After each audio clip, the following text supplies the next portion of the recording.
ये स्टार्ट करते हैं हम के सबसे पहले आज हम देख रहे हैं कंपेटिटिव एनालिसिस।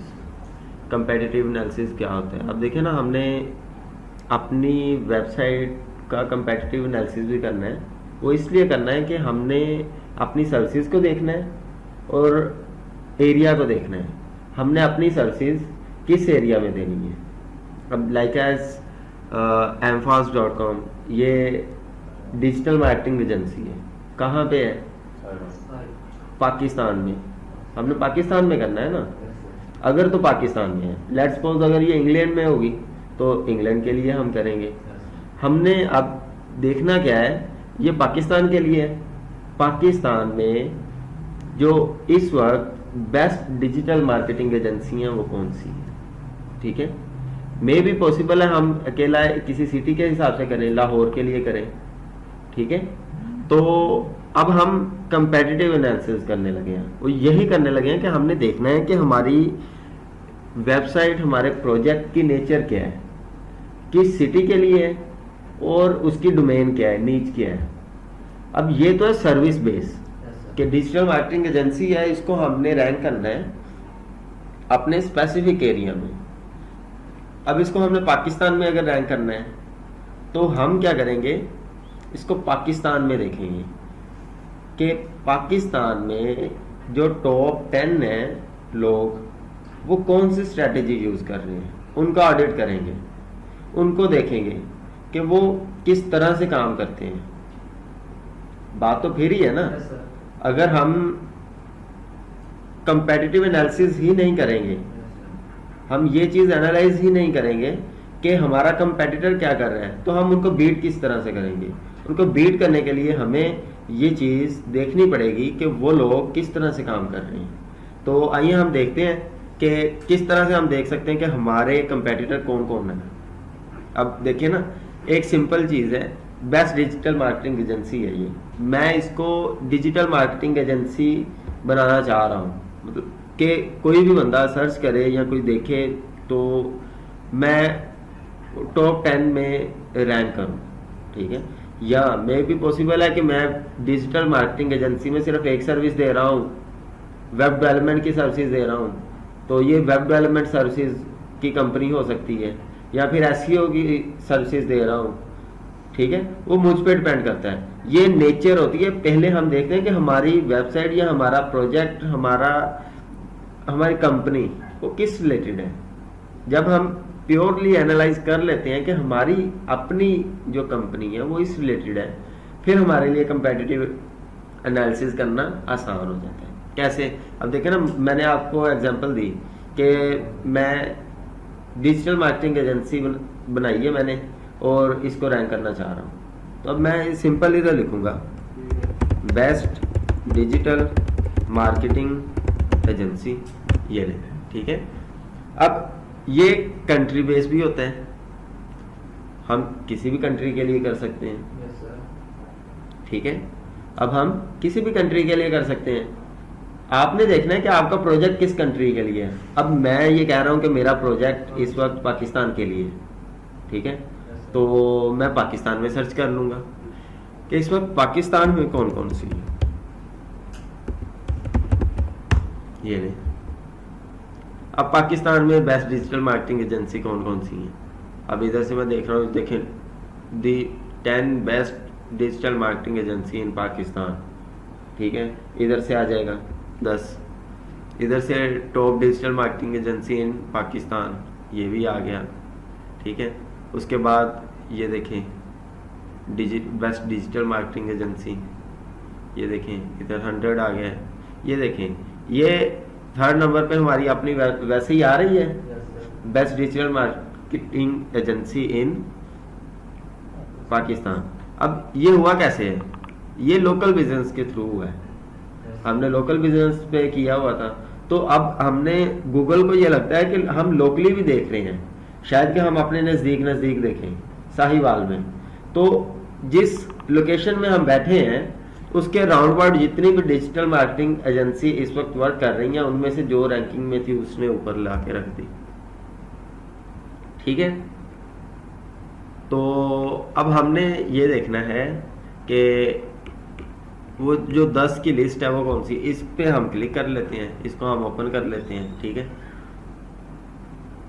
ये ले, इसमें वो आप बताएगा पहली कौन सी है, ये, ठीक है। इस पे हम देख लेते हैं,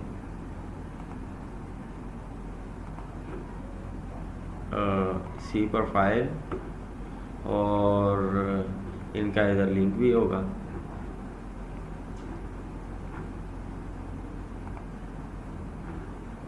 अच्छा, इन्होंने लिंक इधर नहीं दिया, ठीक है। तो हम वापस चलते हैं इधर, हम दूसरे वाली देख लेते हैं। ये देखें, clutch.co बहुत बड़ी वेबसाइट है। देखना है ना हमने कि हमने कंपेटिटर चूज करने हैं कि हमारे कंपेटिटर्स कौन कौन से हो सकते हैं।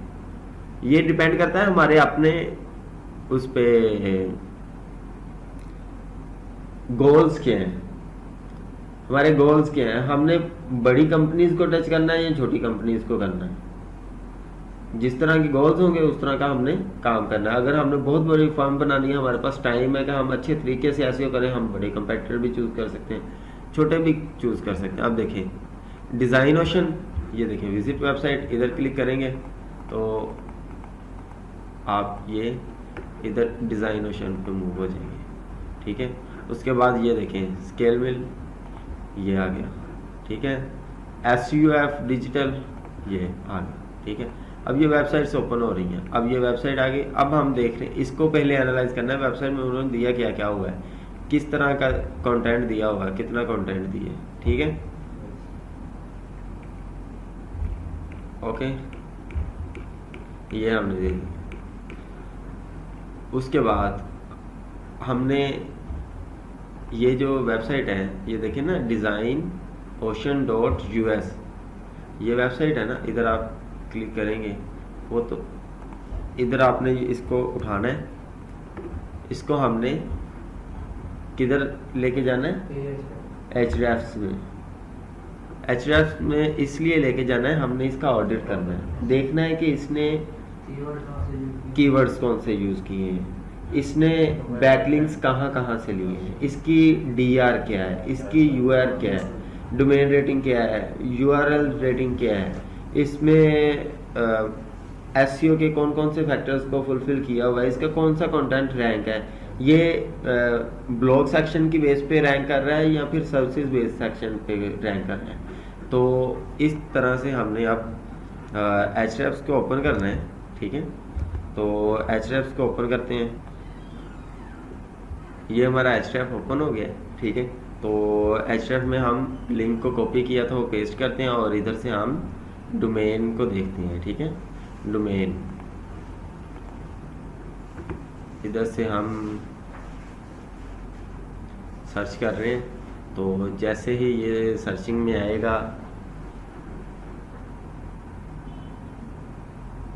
ये हमें अब बता दिया, इसने ऑडिट निकाल दिया, ठीक है, कि इसका UR क्या है, DR क्या है, इसके बैकलिंक्स कितने हैं, रेफरिंग डोमेन्स कितनी हैं, ऑर्गेनिक कीवर्ड्स क्या हैं, इसके ऑर्गेनिक ट्रैफिक क्या है। अब देखिए ना ये नॉर्मल से इसकी SEO ये ज़्यादा नहीं हुई, देखिए ना इसके ऑर्गेनिक कीवर्ड सिर्फ 6 हैं।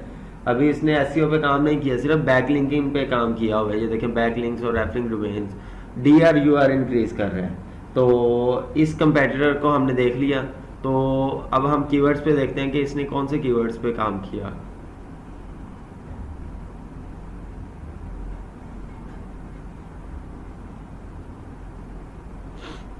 ये देखिए ओशन वेब डिज़ाइन, ये जिन कीवर्ड्स पे है ये इनका ना तो वॉल्यूम है ना KD है कोई, ठीक है, तो फ़ायदा भी नहीं है हमें, ठीक है। तो अब हम इस कंपेटिटर को छोड़ देंगे, हम अब नेक्स्ट की तरफ मूव करते हैं। इसको हमने छोड़ दिया क्योंकि ये कंपेटिटर ठीक ही नहीं है। उसके बाद हम नेक्स्ट जाते हैं, ये देखें SUF डिजिटल, इसको देखते हैं। इसका पहले इधर से एनालिसिस आपने करना है कि इसने किस तरह का कंटेंट दिया हुआ है, होम पेज पे कंटेंट है, ठीक है।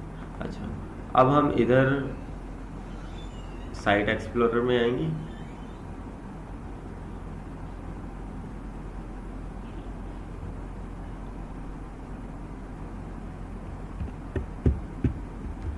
दूसरी वेबसाइट का लिंक पेस्ट करते हैं।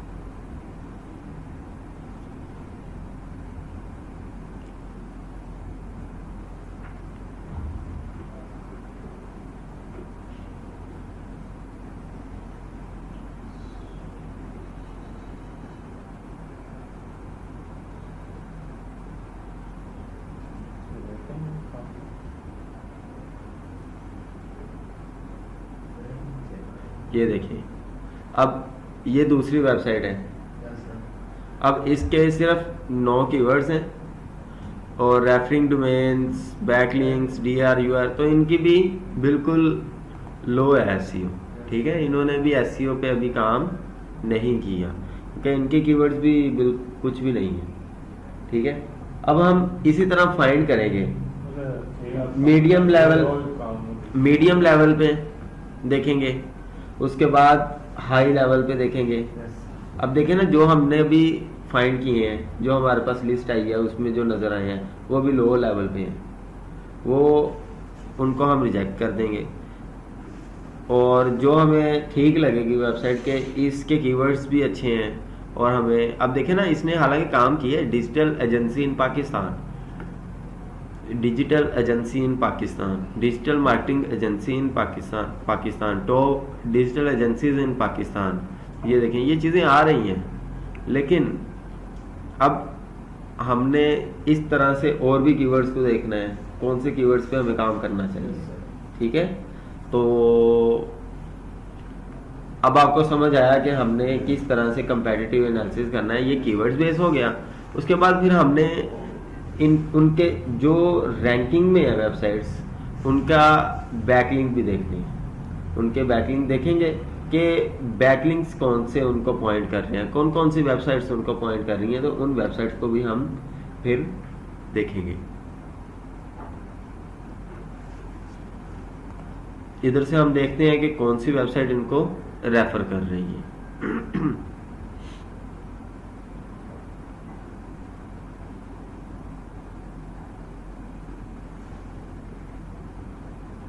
ये देखिए, ये सारी वेबसाइट्स हैं, इनको हम देखेंगे। इनमें से जिसकी ट्रैफिक अच्छी होगी और हम ट्राई करेंगे उनसे हमें बैकलिंक मिल जाए। तो ऐसे हम उनको रिक्वेस्ट भेजनी पड़ती है। हाँ जी, बैकलिंक की कुछ रिक्वेस्ट भेजनी पड़ती हैं। कुछ वेबसाइट्स ने वो ऑप्शन दिया होता है बैकलिंक्स बनाने का। जब हम बैकलिंक बनाने के मेथड्स पे आएंगे, फिर हमें सब कुछ पता चलेगा कि कौन सी वेबसाइट किस तरह से बैकलिंक देती है हमें।